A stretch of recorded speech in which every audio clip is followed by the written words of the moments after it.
I'm Chelsea Smith, a commercial pilot and an airplane mechanic with inspection authorization.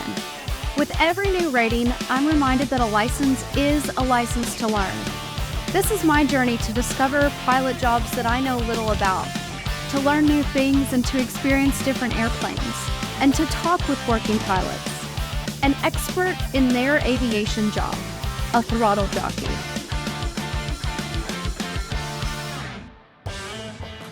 When we hear working pilot, most of us think of the airlines, but there's a whole lot more to being a working pilot than just suits and shoulder stripes.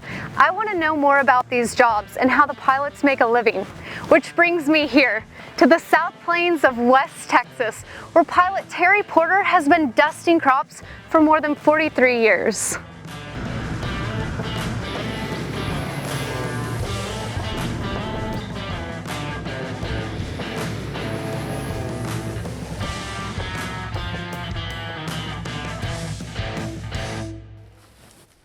Hey y'all. Hello. How are ya? I'm Chelsea. This is Petty Flying Service, a company that's been around for a long time, and it's run by owner Ryan Cottingham. There's 3 pilots here, the owner Ryan, Terry, and Jonathan. Ty's learning the ropes, and Ryan's wife Tara keeps everything flowing. What's the plan? Well, we're watching the wind right now. It's blowing too much. I know, I noticed that windsock when we pulled up. Happens a lot out here. We got a patch of cotton to spray, and it's not a very big patch, so it doesn't need a lot of wind. She's cute. Looks like she's ready to do a good job too. The high wind I wouldn't think would be an issue aerodynamically. No. What are we kind of looking at for the wind issue? Drift. Drift of the spray? The spray, we don't want it to go very far away. The wind conditions don't need to be gusty like it is now, because it'll fall off to 5 to 6, 7, and next thing you know it's 20. That won't work. It needs to be steady. So what do you guys do when it's a day like today, either a weather or a wind? Get things ready. Cleaning up, maintenance? Oh, sometimes we've sat for days waiting on a different direction of wind, or for it to even go down, or even come up. Sometimes we get a dead spot where the wind won't blow. And putting out herbicide, it tells exactly where you got and where you didn't. And if it's not blowing, that means it's going wherever it wants to. It gets pretty boring. It does. A lot of times just leave for a while, watch it and come back later. Call me if it starts blowing, you know. That's what I do. Let them do the busy work in there. We'll go over here and start cleaning on these screens, check and make sure there's no debris in them. I started part-time actually running our ground rig sprayer that we have, and then I started working here full-time, just mixing and loading chemicals for the airplanes, and still running our ground rig, still learning a lot of the business, and then slowly progressed, started answering phone calls, talking to customers. Here the past few years got into the flying side of it. Now flying spray plane. Here's my version of rolling up my sleeves. It's a hair tie. Just turn, you'll grab this collar? Yes, and kind of turn it all the way like that. All right. You can just turn it all the way. Yep.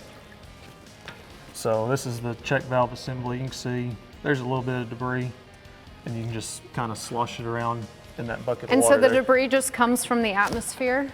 No. Because it looked like some grass or something. Yeah, just stuff floating around outside. We'll get in the mixing tank and some. And is this just water? That's just water. Okay. Yes. While we were waiting for the winds to die down, they showed me how they service part of the spraying assembly on these air tractors. There's a little brown piece. You try to pull it out.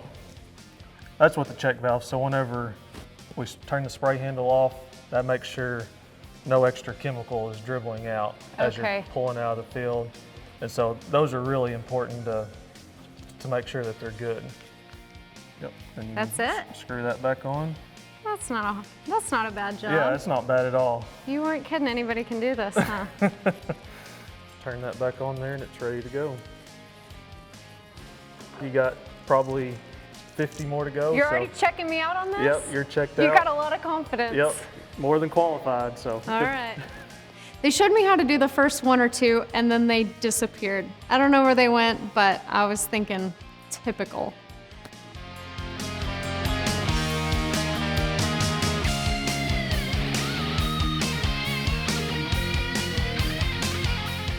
I've worked with a lot of chemicals, and you know they're bad when they eat through the gloves while you're working.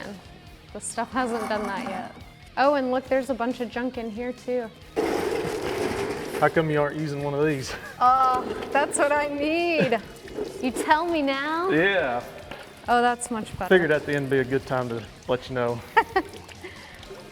How do they look? Pretty clean? Yeah, they look pretty good. They all have about the same amount of gunk on them. I've noticed that the ones that are closer to this side have a little bit more, maybe because of the flow. Yep. But they're cleaning up. We're making progress. Good, we'll be ready to go. Probably only be a few more hours, huh? Oh. Maybe that wind will be died down. That's right.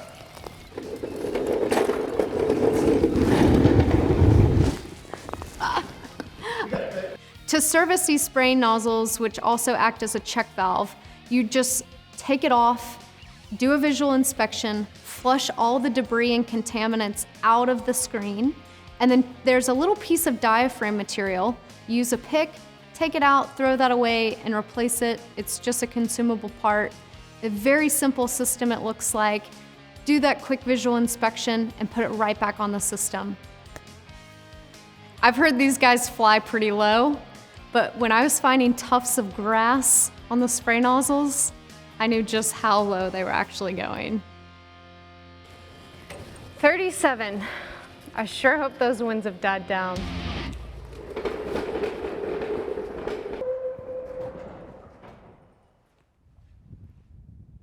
Yep, still too windy, Chelsea.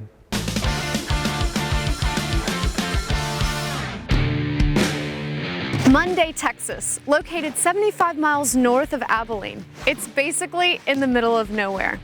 Population, just over 1,200. And the main crop in this area is cotton, which requires a lot less water than other crops like corn. So this is your office? Yes. 500-gallon hopper, which is up in front of the cockpit. Blow's right here. That's the fuel flow control right there that controls what we're putting out. Smoker's in here. So some people, when you say smoker, they might think that we're talking about a brisket. No, we use it to check drift, see where everything's going towards. And of course this thing has flapper-ons, vortex generators on it, big help. Being a 502 XP, it's a 502A airframe with big tail, bigger engine. So more horsepower and more controllability. Right. How many hours a year do you think you spend sitting in that seat? 300 to 500, sometimes more. In a year? Yes. Wow, and how many lifetime hours do you have? Something over 20,000. 20,000 hours. So you've been flying a little while. A little while. Yeah. You know, they joke and they say, ag pilot, they may not live long because of the type of flying. It's very high risk. A lot of training goes into that. So you've been flying for how many years? 43 years spraying. So I think you may have escaped that little. Yeah, I somehow slipped by. I faked it. Well, I think you've made it. Yeah. I was probably 5 years old. My granddad had a spraying business, and I hung out with him every summer. I started out in Stearman's. Flew Stearman's for 2 years. Open cockpit, it's just bare bones. Feel all the heat in the summertime, none of it in the wintertime. Freeze to death, windy all the time, hard to hold a map. Kind of have to sit on it, crumple it up. Just go ahead and get a map and crumple it up and sit on it. So we're going to talk about this big fan in a second, but I noticed this smaller one. Can you tell me what this is for? That is actually the wind-driven spray pump. Some people will be a smart aleck and tell you it's for extra power if they need it, but that's not what it is. It just, chemical comes out of there, pumps it into the booms. And does this run the whole time? No. Turn it off in turns. It's got a brake on it, controlled up there in the stick. There's oil cooler intake right there. Wire cutters in case you happen to miss seeing a wire or something, cut them. That power line will sneak up and bite you on it. Yeah, it will. Have you ever hit one? Oh yeah. I hadn't hit one in a long time. It's been several years. That's how it always goes, right? Yeah. You don't have it when you need it, and then you get it, and then you... Don't hit them no more. Stay out of those things. This is the infamous Pratt & Whitney PT6 engine. Yes. They're known for their reliability. Can you tell me more about it? It's a Dash 140, which is on the XP. That's the only one that they put on the XP. 870 shaft horsepower. Works real good with this airframe. Yeah. Real good. That's a whole lot of airplane and a whole lot of horsepower. He told me that it costs $1.2 million to purchase something like this. but I want to know what it takes to fly one of these. All right, so what's the plan? We're just gonna go down to the cotton patch on the road down here. Okay. Gonna show you a couple, then let you try it and see what you think. Kind of an intro flight, I guess you could say. Take Chelsea up, put her in the back seat because I can't take off and land from the back seat. I never figured that out. So we'll put her in the back. We'll just go to this cotton field on the road down here and kind of show her what an ag turn is, what we're looking for, why we do the things we do. So if somebody was to show up here, the first 2 years they're on the ground. Roughly, yeah. Then they jump into this. Well, yeah, we'll kind of help them get private. And then this is just for breaking them into kind of learning the sequences for me to get that to you know fly. them and knock off some of the things I don't, knock off some bad habits early.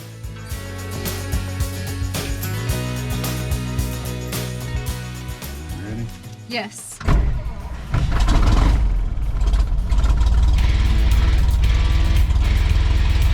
So today it's pretty well dead calm, so it's not the best example, but.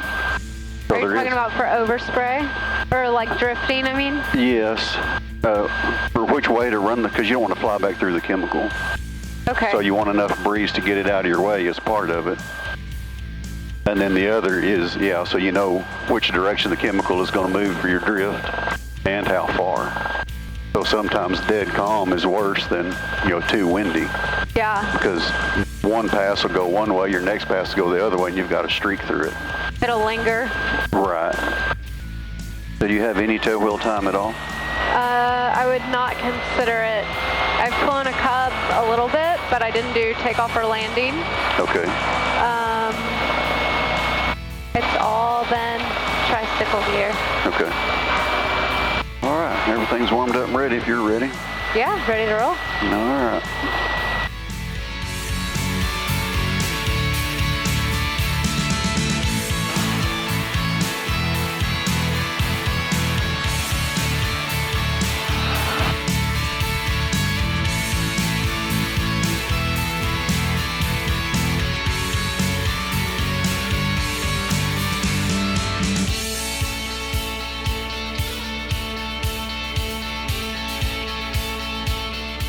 First thing you do when you get to any field is fly around and check for obstructions. Okay. We'll kind of do that, get our power set. We're just going to do this one square field here that comes up to the road. Okay. So there is a wire to the southwest, but it doesn't come all the way to the field. Come around here a little bit, let you see it a little better. See, this wire stops before it gets to the field, but it will be an issue when we trim that in. Okay. So just have to keep that in mind. So like for a new area, say if you're new to the area, your first look around is for, towers. So there's two towers there in town and one to the south. So you look for big, tall stuff first, and then kind of focus, start zooming into the field as you get closer. So that way nothing, all these wind turbines, the test towers, anything like that can be in the way. So you kind of look for the big stuff that, really get you first. Okay. And then kind of start working down closer to field level. So it's just a procedure turn. So we'll make our first pass. And we'll pull up and turn downwind while we have more airspeed. Then turn and come back into the wind in the second part of the turn as we're pulling. So the air will help, the wind will help.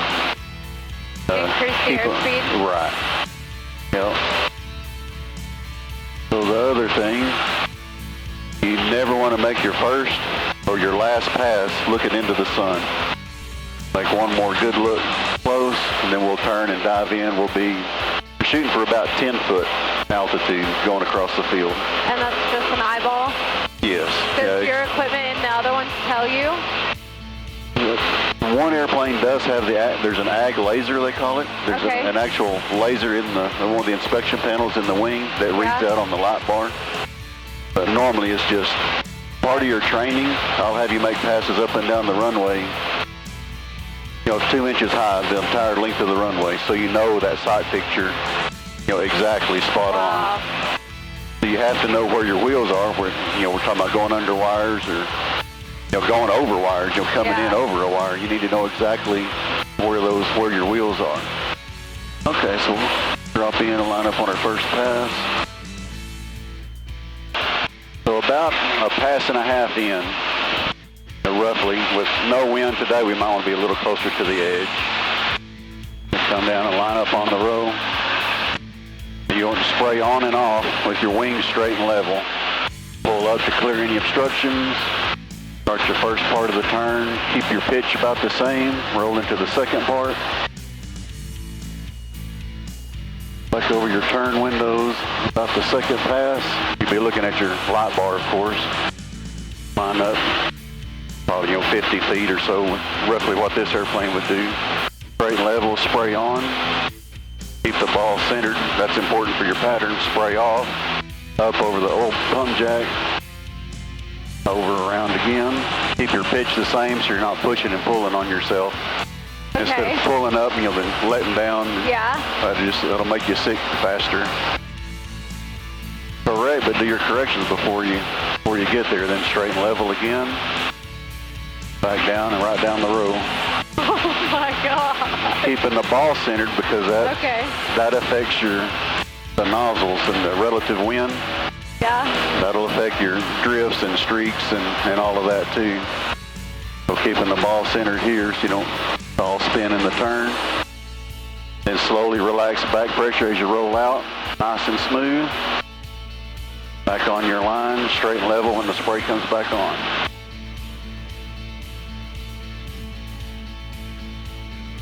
All right, you want to try it? Can you see good enough back there? I can see pretty good. I can't see the ball or anything. Okay. I'll push on these rudders. I don't know if I have good authority on this. Okay, I'll help you if you need it. Okay. All right, I'll help you get lined up, and you can take it over. That way we're farther out here. You can kind of get lined up where you want and drop in. Okay. Just do a pass kind of over here in the middle. Okay, your airplane. All right, my control.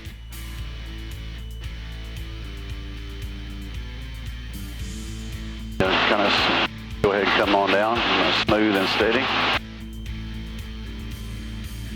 Yep, nice and straight. That's good. We're a little high. That's our. We'll work with that later. So there's the edge of the field. So you off and up and roll left. And this is kind of a timing thing you just have to get used to. Now right. Plenty of rudder back right. Still pulling up? Yes, kind of keep that same pitch attitude. Okay. Now here you want to hold, just kind of hold your pressure and let the nose kind of fall back through the horizon. That's slicing. Yep, pull it on around. Now roll out and relax your back pressure. There you go. Yep. Finally, just kind of pick a row, kind of smooth, steady down into the field. Spray on. Off, up to clear, then over. Back left, holding the nose, perfect. Now go ahead and pull it on around pretty hard. Go. Keep the nose up and pull. Now kind of start relaxing as you roll out. Find a row. There you go.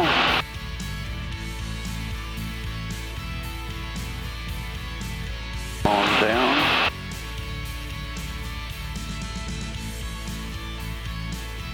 There you go. Off, up, and left. That, I think, was one of my favorite flights I've ever done. I've only flown with an ag pilot one other time, and I think he was about just as crazy. And after that, it was like, I think if I had on a heart rate monitor, it would have been like, dee-dee, like giving me an alarm. Could you ever go get an airline job? Be a bus driver? No. Only fly for the first 300 feet and then autopilot? Push the button, yeah. Sometimes, I mean, anything turns into a job. Yeah. So if we were to have bugs in the wheat, like so we have an armyworm run. They call the armyworms because they hatch out in big batches, and you'll see them literally march across the field. I mean, wow. the field will disappear. I mean, not about an hour, but by the day, you'll see the wheat disappearing. So you have to get there and get it sprayed. So if it's hot and windy, it's rough, doesn't matter. You have to go. I mean, they're losing their livelihood.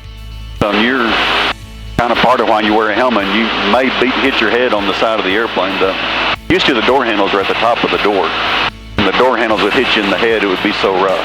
Wow. So, yeah, you do that for 10 or 12 hours a day. That's you wishing you were airlining it? At 40,000 feet when it was glass smooth. I mean, anything turns into a job, but yeah, this is a pretty good one. Anything becomes a job, but I can tell you, this would be one of the funnest ones in aviation. Yeah, she'll pick it up quick if she wanted to. If she could get up there where she could see and reach the rudder pedals and then see the ball and keep everything coordinated out, she'd pick it up quick. Yeah, she's a good stick.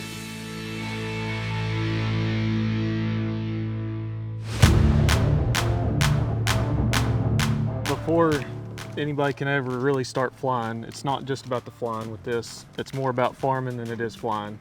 Okay. So a person has to understand more of what's going on in the field than just flying an airplane. And the way I learned that was actually on our ground rig sprayer.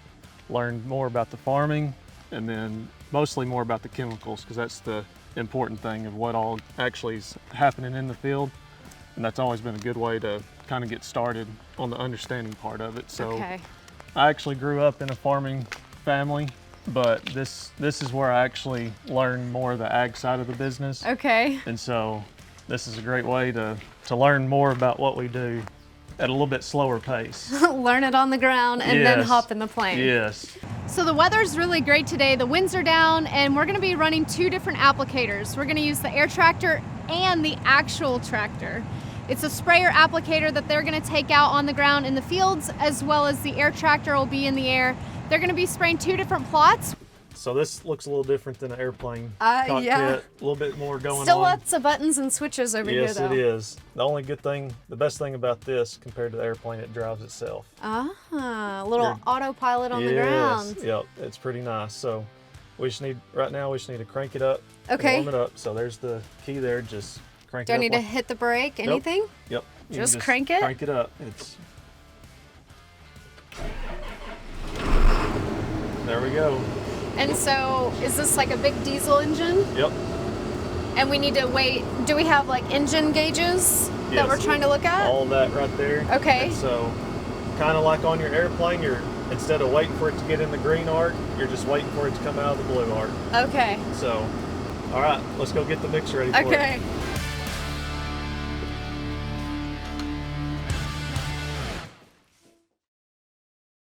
Okay, so while we're waiting for the rig to warm up, We went in the office this morning, pulled up the sheet that they use to mix up all our chemicals, and that's when Ty taught me how to use the mixing and load both. I'm Ty, and I do all the groundwork around here. I've never taught somebody how to do my job yet, so that's the first. 4.5, that's gonna be 64 Okay. and a half. Okay, perfect. So I'm doing 4.5 pints here. Yes.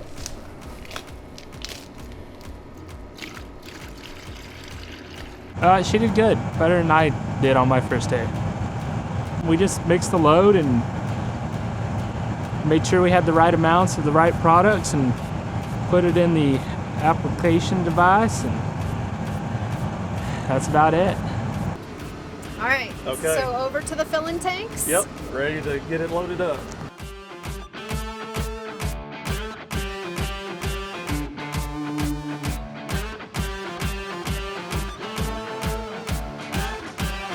Try not to hit Ty. Yep, there we go. That's good right there. Perfect. I wish I was taking it out to the fields today because I would love to sit in there. That thing is so nice. It had seat heaters, climate control. It has autopilot on the ground. So basically, you load it, you set it up, and you head out, hit start, and it does the driving for you. I wouldn't mind that in my car.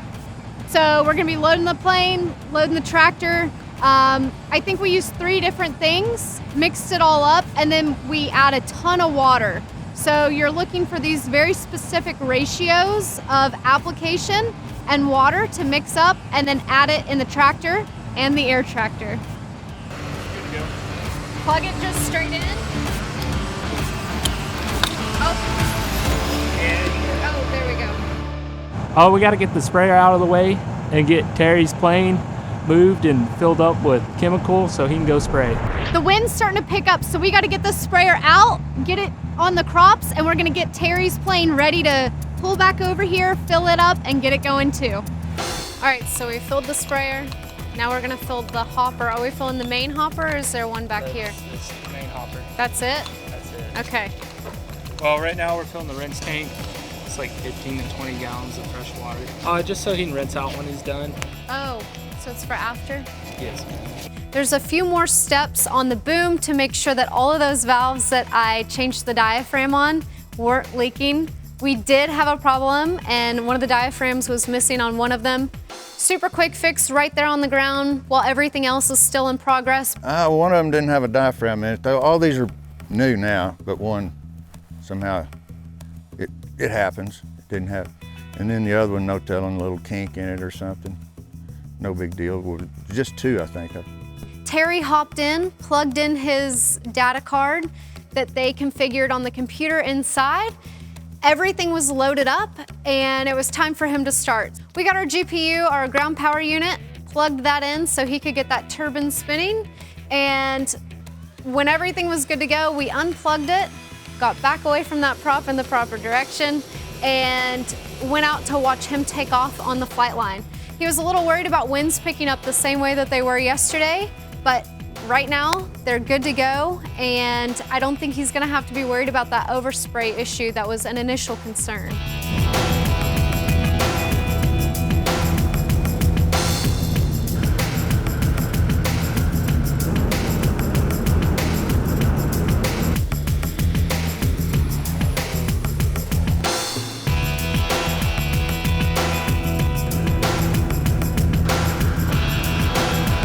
Kind of calm. I did it every other swath and then backed up and filled in the blanks, trimmed it up good. Piece of cake.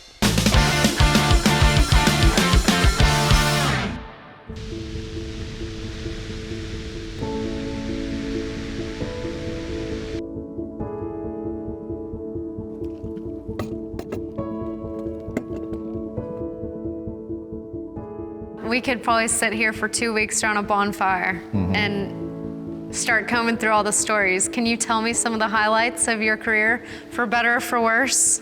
Well, the first one was my first year when one day the engine came off of my airplane. Your first year? Yeah. And what were you flying? A Stearman, 450 Stearman. I pulled up, I was making a trim pass, and I pulled up over some trees and something went thud, and I thought, what was that? And next thing you know, I'm going straight up, and I look out the wing and I'm over on my back, and then next thing you know, I'm going straight down, and it's spinning to the left, and I'm trying to figure out what's going on here, and just trying to make it fly again. It's not doing what I want it to. And watched the ground come up in slow motion, and then wham. And I thought, I'm still alive. And that's the next thing I remember is turning around and looking back at it. I don't remember getting out. I just remember looking back. Mesquite tree came through the floor and up through it into the dash and missed my foot by a little ways because it was spinning to the left and I was mashing on the right rudder. I turn around and look back at it and I see gas coming out of it, out of the firewall because the engine's gone. And I did notice while it was going down there weren't any cylinders up there, but kind of a lot going on real quick Yeah, out there. it's happened so fast. I was spraying a field out north of Vernon one time, and I was coming up onto a house, this old farmhouse, and I thought I saw a woman out in the backyard. Took my attention off of what I was doing. I looked over to see if it was a person or not. I could see that it was something hanging on a clothesline. So then I looked back up to what I was doing, and I focused on the wrong pole, and I ran through a wire. And I pulled up and cussed, and anyway, I got out there, everything's still flying all right. I turned around, dropped back into the field, and I got the feeling something tugging, bumping. I thought, what the heck is that? Pulled up, kicked the tail around, I could see wire hanging back there. I was dragging it, You thought you saw a lady, got you all distracted out in the field. There you go. And anyway, that wire was tagging along back there, and I thought, well, I got to get rid of this. So I flew back over to the big airport and rolled way down to the other end where nobody could see me, and I got out and unhooked it all and rolled it up and put it by the runway and then took off. Then went back to the field, and when I got back to the field, people were running around like silly, and they jumped in the vehicle. I was flying a 301 round motor noise. They could hear me coming for a long way. People were running around, they got in the car and they left. Well, I finished the field and didn't think anything of it, but what happened was when I turned around and came back, I dragged that wire over their house and pulled the wires out of their house, their electric wires out of their house. So, and it was on a Friday in the summertime. When you hear the term throttle jockey, can you define that? I was told by old timers that back in the day when they were dusting cotton, they used to make them drag the airplane across the field to blow the dust down into the crop. And then when they get to the end, they had to give it full power to turn around and come back, pull the power back off and drag it through again. So, Do you consider yourself a throttle jockey? well, you guess, I don't know, you could say that. A jockey to get it off the ground and pull it off to come back in and land. I've learned so much in my short time here at Petty Flying Service. Crop dusting is more than just tailwheel hot rod flying. These guys put it on the line every day. And in the cockpit are focused professionals. To pull this off, it takes more than just flying knowledge. These pilots also become part-time farmers and part-time chemists. Thanks for watching. I'm Chelsea Smith, and we'll see you on the next episode of Throttle Jockey.